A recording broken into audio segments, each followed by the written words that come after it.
it's the comparison to your point, Catch, that everyone makes when they start talking about the arm strength, the arm talent, being able to throw at different angles. That's the one thing that gets underestimated or overlooked sometimes is that Stafford, I mean, he can sidearm that thing. I mean, Mahomes gets the highlights, but Stafford has been doing this thing for a while. And he's a witch with the ball. He is. He really is. And Quinn gets that comparison of he's Stafford. Like there hasn't been Catch. I can't think of the last, not on a college beat. Now I would have to defer to you, where everybody's like that guy's an NFL guy. Like from before he steps on campus to when he steps on campus, and everyone talking about what the arm strength looks like. Everyone says that, and so he does fit the profile of a guy that you look at, and depending on where it goes. I mean, first of all, he's got like Heisman odds, so there's somebody out there who thinks. I mean, they want to take your. But so did Spencer Rattler a year ago. Yeah. I mean, yeah, you're the number one quarterback in the country until you're not, I guess. Sure. Sure. No, it's a good point. And, I think look, if he has a Joe Burrow type of season, I mean, go ahead and build the statue for Sarkisian in year one if he's able to accomplish that, And so that, Catch, when we you and I've talked about this before, that when we look back now at that Texas LSU game, it's out of a totally different lens. It's out of a totally different prism. I look at it now and I go, all right, Todd Orlando, I can say what I want to say about 3rd and 17, but now I realize who you were dealing with, and you were trying to get some pressure on that guy because you knew how good he was, and you didn't want him just to sit back there and pick your defense apart. I get it. We saw what happened in the Rams game. They're like, man, you better get somebody on that guy. You better sack him and bring him to the ground because that guy's some trouble. So we look at a different prism as far as like Joe Burrow is concerned. And real quick to the former Texas defensive coordinators, like defense, there wasn't a book on Burrow yet. Yeah. Nobody knew that dude would be starting in the Super Bowl when we watched him play for LSU. He hadn't even been good in college yet. So, now you have a game. Now you've got advanced data. It's like, well, boy, he's the best quarterback in the league when you blitz. So you do what you do against Mahomes. Now you just drop a bunch of guys and hope that works. We also didn't know that every receiver on that team was a freaking future All-Pro either, Catch. Yeah. Now you look back, you're like, damn. Hey, I got a hot take for you. Unrelated to Texas football. JaMarr Chase just wasn't good enough last night. Yeah. He was supposed to be that dude. I know he's a rookie, but if you tell me before the game starts that T. Higgins is better than JaMarr Chase in that ball game, I would assume that Cincinnati loses that game. And late in the game, the way the Rams needed Cooper Kupp to just take over, I kind of felt that way about the Bengals. And, it didn't happen like that. And I think JaMarr Chase is going to be talked about with the greats. He's amazing. But in the biggest game of his life, he wasn't a no-show. I mean, I think he had 4 catches for 79 yards. Mm-hmm. I'm just saying he wasn't as good as he needed to be. That's setting a really high bar. And quite frankly, if the Rams lose that game and Cooper Kupp doesn't have that last series, I'm probably saying the same thing about Cooper Kupp. 4 catches for 60 yards when you've been that dude all year long. It's real credit to Cooper Kupp. His legacy, Aaron Donald's legacy, Von Miller's legacy. A lot of dudes last night, it was about legacy building. Yeah. And I felt like we saw a bunch of Hall of Famers on the field last night, certainly on the Rams. And you know what else we saw, Catch? we saw guys, speaking of that, that it wasn't working in their previous spots, and they found another home and made it work, Yeah. and that, you can parallel that to Quinn as well, right? Say what you want to say about Ohio State and whatever that may have looked like, the same way you can say about Joe Burrow. I mean, Joe Burrow was somewhat of an afterthought. Think about that in hindsight. It's like an afterthought at Ohio State. And then look at what happened when he did there. If you're a Texas fan, you're hoping for the same exact thing. He was at Ohio State. People were like sleeping on him for whatever reasons. You could talk about him being fourth string at some point and the walk-on being ahead of him. And then he goes to another place where another coordinator knows how to get the most out of him, the passing game coordinator, obviously, at that point. And then the rest is freaking history. And if you're Texas, you got to hope like, okay, that's the same thing. Screw the fight where you started from. It's where you finish up at. But, like the OBJs, the Von Millers, the Matthew Staffords, whatever reasons, and they all get here with different paths and different things brought them there. You got to hope the same for Quinn, right? I mean, the same thing is like, whatever, come in here, be happy, ball out, catch the belief that, what you've heard, I've heard. Most people think like Quinn's here for 2 years and then it's a wrap, right? I mean, no, I haven't heard anybody talk about the long game as relates to Quinn. Let him sit here, develop. Everyone's like 2 years, NFL pick. Well, it speaks to like, first of all, this kind of segues into the point that I was going to make about, 3 of the last 5 Super Bowl winning quarterbacks have been from the state of Texas. So you get Stafford last night, you get Nick Foles a couple of years ago, you got Patrick Mahomes as well, and then some guy named Brady had a couple. You would think that we're in this renaissance of, and we are historically, there are more good quarterbacks, great quarterbacks coming from the state of Texas than ever before. Mm-hmm. Yet, Quinn Ewers last year, because he was reclassified, but he and Cade Klubnik, I still think is a 2022 kid, even though in the end, Ewers ends up being a 2021 prospect. There was a 13-year window. For all that, we still talk about Garrett Gilbert. His name pops up. He was in the class of 2009. The state of Texas hasn't produced a 5-star quarterback in the Rivals rankings until Quinn Ewers. And obviously Klubnik is in that category as well. I would be saying the same thing about Cade Klubnik today as well, which is his profile says he will most definitely be drafted by an NFL team. And then it's about just how good do we think either of those two guys are going to be. It's wild to me to see that in the 2000s, up until 2010, you had Rhett Bomar, who was drafted, went on to play at Oklahoma, had some issues, drafted by the Giants, played in the NFL for a little bit. You got Matt Stafford. You've got Ryan Mallett. You got Vince Young. And then in 2009, you get Garrett Gilbert and you get Russell Shepard. Russell Shepard ends up being a wide receiver and playing in the NFL as a wide receiver. Garrett Gilbert has the career that he has. And then there are no 5-star quarterbacks until Quinn Ewers. Wow. So it says so much. It's not because the state of Texas hasn't had good quarterback prospects. There just hasn't been anybody like Quinn Ewers in over a decade as a prospect coming from the state of Texas. And it's one of the reasons why I don't feel like it's hyperbole when I talk about him as a player and what his profile says he should be able to accomplish before he's ever accomplished anything.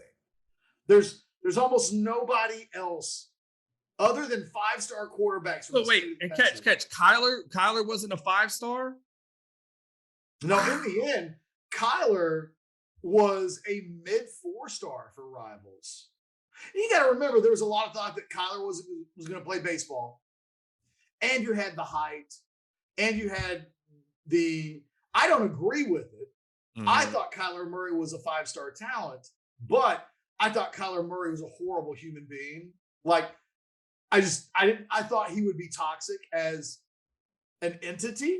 And I was clearly wrong up until it's ironic. He's being discussed on ESPN this weekend as the Cardinals have some issues with behavior or whatever. I mean, Kyler's always been a dude that thought he was a special NFL kind of guy, even when he was in high school. But no, he did not have a 5-star rating. They're hard to come by. They are really hard to come by. And there's probably other guys. Well, wait a minute. This guy didn't do it? No. Nobody else had done it since 2009. And now when Quinn Ewers assumes that mantle, it's because he's viewed as a bit of a unicorn. He's viewed as having the same type of gifts that Matt Stafford had. And weirdly enough, their high school profiles are similar. Quinn probably a better player than Matt Stafford was in high school. But, Quinn didn't win a state championship. He blinked. Whether that's fair or not fair, he did blink in the state championship game against Austin Westlake. So the same questions that you have about Matt Stafford, up until yesterday, can he do it in the biggest games? Is he a superstar player or is he a superstar talent? Mm-hmm. It took Matt Stafford into his 30s until he became a superstar player, really. And not just a guy putting up stats in a quarterback-friendly offense in Detroit with a Hall of Fame receiver to catch so many of his passes. Honestly, the start of the dead season in football begins today. And yet I watched that game last night and came away really wanting to watch Quinn Ewers now. I don't want to have to wait 6 months, 7 months. I want to see what this looks like now because it's such a special situation that Texas really hasn't had since Vince Young signed in 2002. Garrett Gilbert showed up in 2009, and it was obvious that he was going to sit behind Colt McCoy. So that first year wasn't like it will be for Quinn at Texas, where it's like, man, you better be good, or Texas isn't getting Arch Manning. And maybe Steve Sarkisian does end up on the hot seat, unless Quinn Ewers is that dude. And that dude, that's the tide that lifts all boats.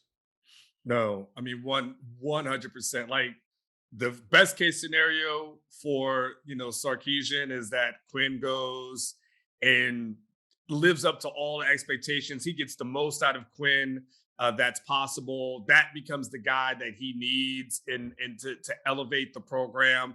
And look, Ketch, they will, the Manning family will watch this. And you don't think they're going to watch what, he does with a young quarterback, more so than anything they watch as far as Casey is concerned or even Hudson's concerned. Like, this is like that level, right? Okay, Quinn's a 5-star, Arch is a 5-star, right? So what does Sarkisian do with a 5-star quarterback?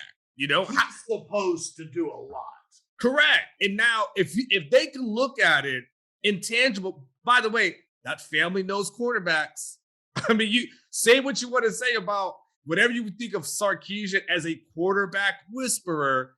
The Mannings know a little bit about the position. I think they've got a little bit of a stranglehold on that, and they'll look for all the little intricacies of the development and what how he's brought along and how he's used in certain situations, and then they'll at that point Ketchum decide, okay, yep, this is it. This is what we can do over here.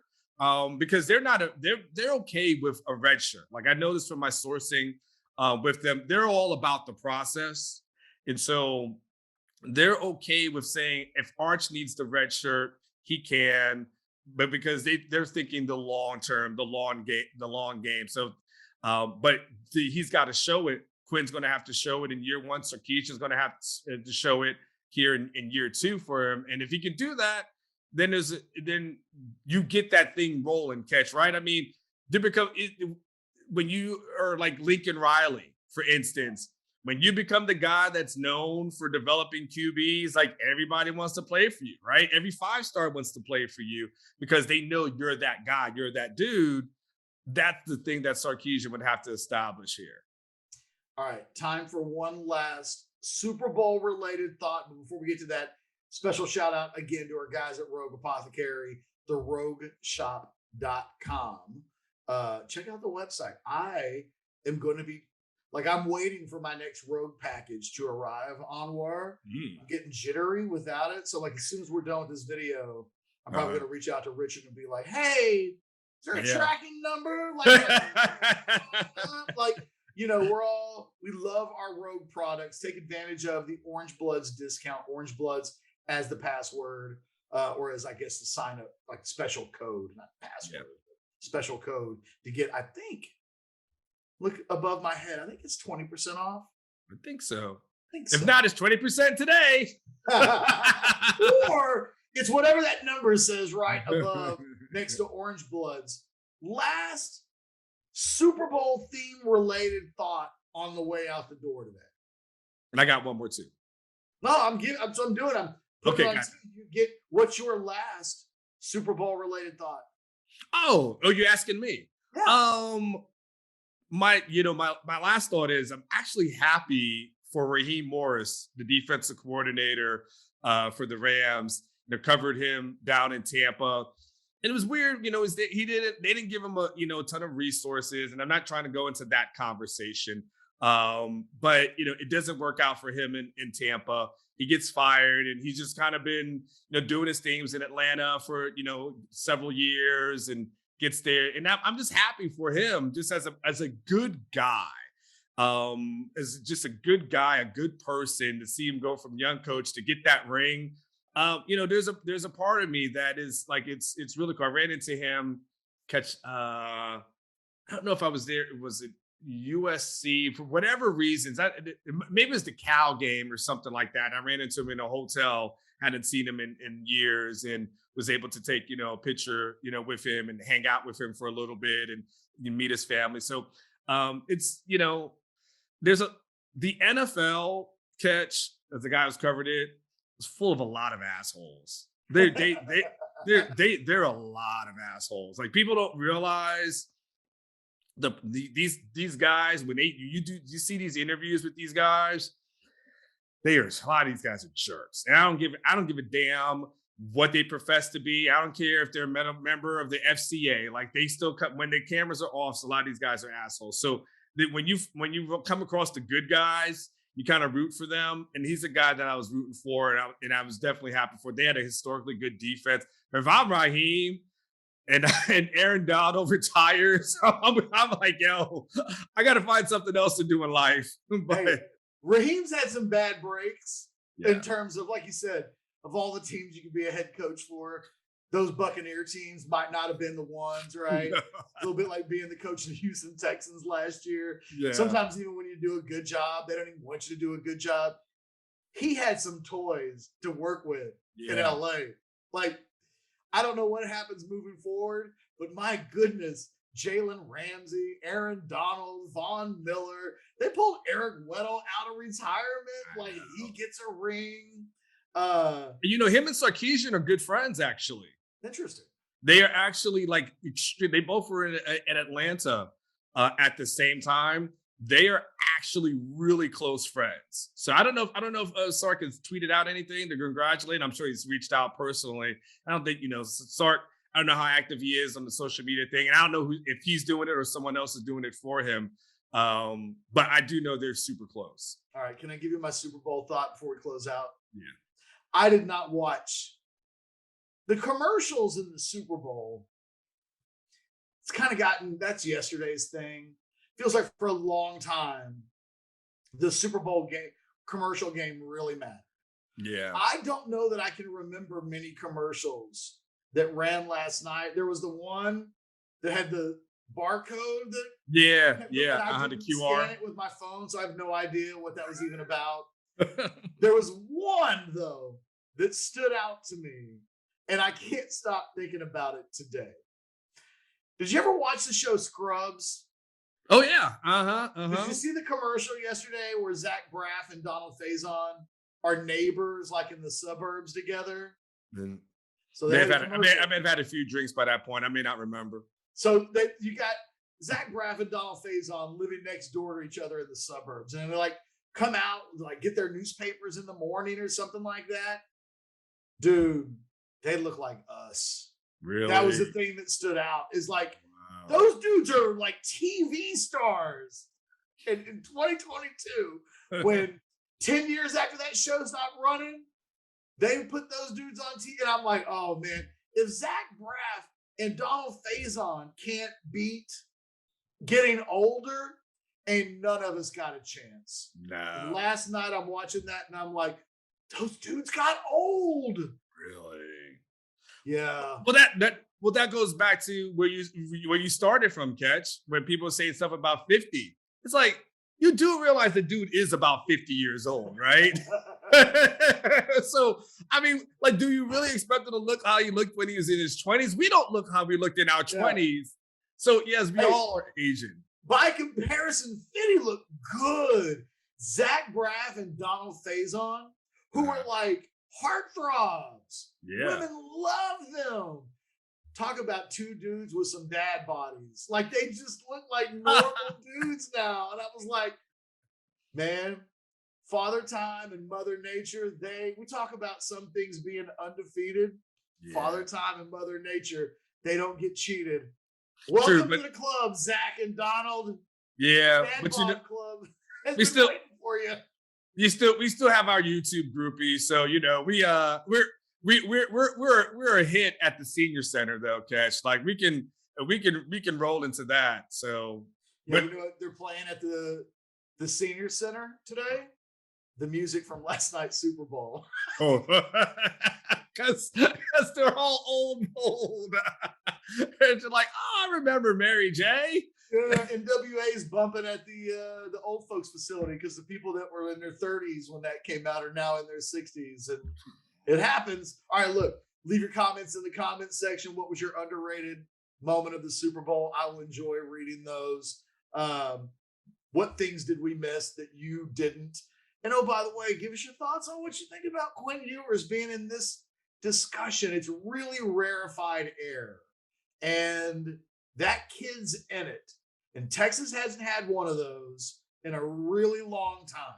And if it sounds like we're getting way ahead of ourselves, that's the thing. The data says we're not. For Geoff Ketchum, Anwar Richardson, like the channel, subscribe to it if you know, we dig that. We will talk to you tomorrow. You guys be good to each other. Happy Valentine's Day. Yeah. Happy Valentine's Day. Hey, Catch. Can a guy tell another guy a happy Valentine's Day? Yeah, I believe so. Because there's just not enough love in the world, period.